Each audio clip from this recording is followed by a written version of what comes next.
જૂનાગઢના રિક્ષા ચાલક હિરેનભાઈ નિરજનભાઈ જયસ્વાલ ઉંમર વર્ષ 45 નામના યુવાને તેના 9 વર્ષના પુત્ર સાથે ધોરાજીની ભાદર નદીમાં મોતને સલાંગ લગાવી હતી, જેમાં રાતભર શોધખોળ અને રેસ્ક્યુ બાદ આજે સવારના આ રિક્ષા ચાલક યુવાન અને તેના પુત્ર રિયાંશની લાશ નદીના પાણીમાંથી મળી આવતા ભારે અરેરાટી પ્રસરી જવા પામી છે.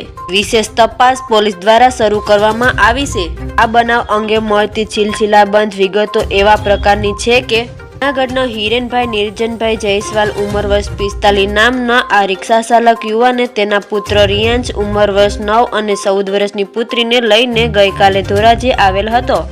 દરમિયાન શહેરની રોયલ ગર્લ્સ સ્કૂલ પાસે ભાદર નદીના પુલ પરથી રિક્ષા ચાલક હિરેનભાઈ નિરજનભાઈ જયસ્વાલે તેના 9 વર્ષના પુત્ર રિયાંશને લઈને ભાદર નદીમાં ઝંપલાવી દીધું હતું. ઘટનાને જોઈ તેની 9 વર્ષની પુત્રી રાડારાડ કરવા લાગતા લોકોના ટોળા એકત્રિત થઈ ગયા હતા.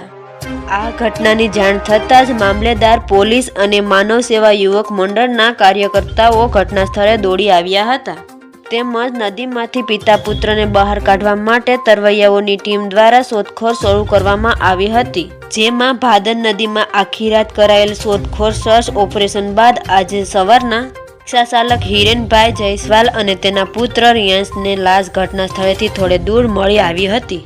આ બનાવમાં મરણ જનાર હિરેનભાઈ જયસ્વાલ જૂનાગઢ ખાતે રિક્ષા ચલાવી પોતાનું ગુજરાન ચલાવતા હતા અને તેને 2 પુત્રી અને 1 પુત્ર હોવાનું જાણવા મળેલ છે. આ ઘટનાની જાણ થતાં પરિવારજનો ધોરાજી ખાતે દોડી આવ્યા છે. વિશેષ તપાસ પોલીસ ચલાવી રહેલ છે.